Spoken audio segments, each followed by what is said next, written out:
Bonjour à tous, bienvenue dans votre émission Chine-France, le journal sur Mandarin TV. Tout de suite, les titres de ce journal. Pékin réfute les rumeurs de confinement et rassure sur les capacités d'approvisionnement alimentaire. Les États-Unis envisagent de lever les droits de douane sur les produits chinois imposés par Donald Trump et maintenus par Joe Biden. La Chine met en place des mesures pour soutenir l'emploi des jeunes. Le premier grand navire de sauvetage d'urgence de Chine achève son premier essai en mer. Le rover chinois Zhulong a découvert des preuves de la présence d'eau sur la planète Mars. Face à des affirmations selon lesquelles Pékin allait être confiné, poussant les habitants à envahir les supermarchés pour faire des stocks de nourriture, les responsables de Pékin ont précisé jeudi 12 mai lors d'une conférence de presse qu'il ne s'agissait que de rumeurs. Cependant, il a été suggéré aux résidents locaux de rester chez eux et de faire des tests d'acide nucléique dans les 3 jours suivants dans le but de freiner la transmission dans les communautés le plus tôt possible. Pékin lancera de vendredi à dimanche 3 autres séries de tests d'acide nucléique dans 12 districts, dont Chaoyang, Haitien et Fengshan, a indiqué Xu Retian, porte-parole du gouvernement de Pékin, lors d'une conférence de presse tenue jeudi 12 mai. Il est suggéré aux habitants de ces districts de travailler à domicile vendredi et de rester à la maison ce week-end en évitant les déplacements. Le porte-parole a réfuté les rumeurs circulant sur les réseaux sociaux qui affirmaient que les autorités allaient annoncer un confinement à l'échelle de la ville de Pékin, soulignant qu'il n'était pas nécessaire de stocker de la nourriture. La ville dispose d'un approvisionnement suffisant en biens et en produits de base pour assurer la vie quotidienne de la population pendant l'épidémie et les services de plats à emporter et de livraison ne seront pas arrêtés, a affirmé le porte-parole du gouvernement de Pékin, appelant les habitants à rester calmes et à consommer de manière rationnelle. Le porte-parole a déclaré que Pékin, en tant que capitale de la Chine, porte l'espoir pour les grandes villes chinoises d'explorer un moyen plus efficace de lutter contre Omicron plutôt que de verrouiller ou de lancer une gestion statique chaque fois que des infections sont détectées. L'inflation aux États-Unis a quelque peu ralenti en avril, mais reste historiquement élevée. Le président américain a annoncé qu'il faisait de l'inflation sa priorité nationale. Son administration cherche d'urgence à freiner les hausses de prix. Elle se penche maintenant sur la question de savoir si l'élimination des droits de douane sur les importations en provenance de la Chine, imposée par l'ancien président Donald Trump, pourrait aider. C'est le casse-tête de Joe Biden, une inflation de près de 8%, un record depuis plus de 40 ans aux États-Unis. Hausse en flèche des loyers, des prix de l'énergie et des biens de consommation. Alors Joe Biden envisage une solution, alléger les taxes sur les produits chinois. En 2018, Donald Trump avait initié une guerre commerciale avec la Chine, augmentant considérablement les droits de douane sur les nombreux produits chinois. Des mesures qui avaient été maintenues par Joe Biden. Le président des États-Unis a indiqué mardi 10 mai que son administration se penchait sur une éventuelle levée des droits de douane imposés par son prédécesseur Donald Trump sur des produits chinois, un geste qui serait destiné à tempérer l'inflation.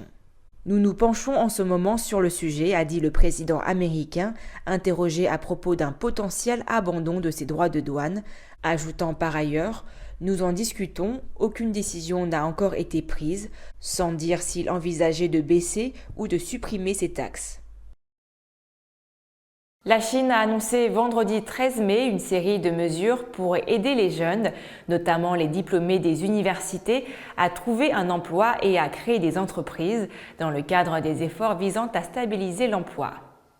Le Conseil des affaires d'État a détaillé les politiques de soutien dans un document, y compris les subventions aux employeurs qui embauchent plus de diplômés et les prêts garantis pour les jeunes entrepreneurs. Des groupes clés, dont les diplômés, sont sous pression pour trouver des emplois car le nombre de nouveaux diplômés des établissements d'enseignement supérieur atteindra un niveau record cette année.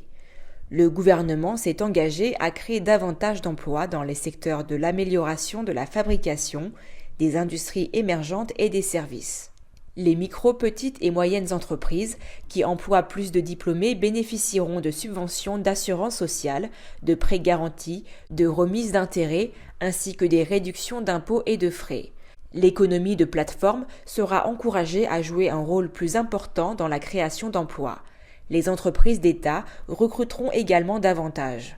Les diplômés qui créent leur propre entreprise bénéficieront de politiques favorables, notamment de subventions à versement unique et d'exonérations fiscales, et les incubateurs investis par le gouvernement leur alloueront gratuitement 30% des installations. Les personnes rencontrant des difficultés économiques pourront également voir le remboursement de leurs prêts étudiants reporté et les intérêts réduits ou exonérés selon le document.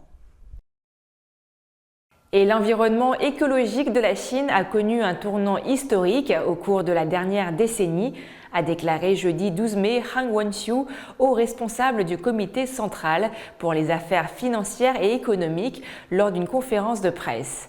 Il a déclaré que la Chine a connu un ciel plus bleu, des eaux plus limpides et des jours moins brumeux. Il a également indiqué que le boisement artificiel de la Chine a représenté environ un quart du total mondial et les émissions de CO2 par unité de produit intérieur brut du pays ont diminué d'environ 34%. Il a ajouté que le pays s'est également classé au premier rang mondial en termes de capacité installée d'énergie éolienne et photovoltaïque et d'autres énergies vertes, ainsi qu'en termes de production et de vente de véhicules à énergie nouvelle. En tant que fidèle défenseur de l'accord de Paris, la Chine a annoncé ses objectifs de pic des émissions de CO2 avant 2030 et de neutralité carbone avant 2060, a ajouté le haut responsable. Le premier grand navire chinois d'intervention d'urgence et de sauvetage a achevé mardi 10 mai son premier essai en mer dans les eaux au large de la ville de Jiujiang, dans la province du Jiangxi, dans l'est de la Chine. Le navire d'ingénierie nommé China Emergency Jiujiang est une plateforme intégrée de sauvetage d'urgence avec un système informatique avancé. Le navire peut atteindre une vitesse de pointe de 28 km/h et naviguer sur 1000 km sans s'arrêter. Le navire a des fournitures à bord pour durer jusqu'à 10 jours sans réapprovisionnement. Après avoir été officiellement mis en service, le navire effectuera des tâches telles que le sauvetage en cas d'inondation, le renforcement des digues, l'entretien des digues et le colmatage des brèches. Il améliorera également la capacité de sauvetage d'urgence dans le bassin du fleuve Yangtze et fournira une garantie de sécurité solide pour la navigation dans les voies maritimes vitales de la région. Nous vous le disions hier, le rover chinois Zhulong a découvert des minéraux hydratés sur la planète Mars. En analysant les données recueillies par le rover qui se déplace actuellement à la surface de Mars, des chercheurs chinois ont détecté des minéraux contenant de l'eau sur la planète rouge. Dirigée par le chercheur émérite Liu Yang, l'équipe de recherche a analysé les données du rover Zhulong sur les sédiments et les minéraux du site de l'engin et en a conclu que des preuves laissant penser qu'il y a toujours eu de l'eau sur Mars ont été trouvées. Ces découvertes ont été publiées en détail le 11 mai dans la revue Science et le fait que des minéraux contenant de l'eau sur Mars aient été détectés par le spectromètre infrarouge à ondes courtes d'un rover martien constitue une première mondiale. Le rover Zhulong s'est posé dans une grande plaine de l'hémisphère nord de Mars appelée Utopia Planitia le 15 mai 2021 dans le cadre de la mission d'exploration de Mars chinoise Tianwen-1. À ce jour, le rover a sillonné le site d'atterrissage pendant 1 an et parcouru près de 2000 mètres à la surface de la planète rouge.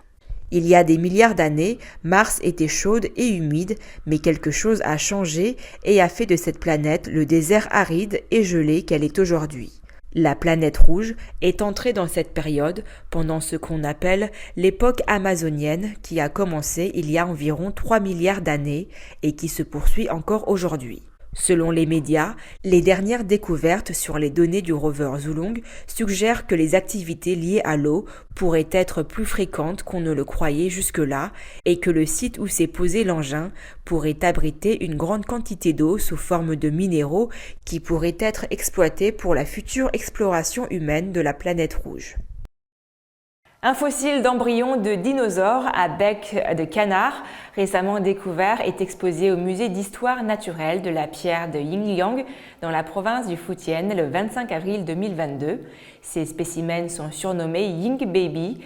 Les 2 fragments d'embryon d'Hadrosaurus sont les plus complets jamais enregistrés. Selon les experts, le Ying Baby est originaire des strates du Crétacé supérieur dans le sud de la province du Jiangxi. Dans le sud-est, il y a environ 72 à 66 millions d'années. Les œufs dans lesquels se trouvent ces embryons sont des ellipsoïdes d'une longueur d'environ 9 cm avec un volume d'environ 660 ml. La partie embryonnaire représente environ 40% de l'œuf entier. L'œuf embryonnaire a une fine coquille d'environ 0,4 mm d'épaisseur et sa microstructure montre qu'il appartient à la famille des œufs ronds. C'est la fin de votre émission, merci à tous de l'avoir suivi. N'oubliez pas de vous abonner à la chaîne YouTube et pensez également à activer la petite clochette de notification pour ne rien rater. Très belle journée, très belle soirée à tous.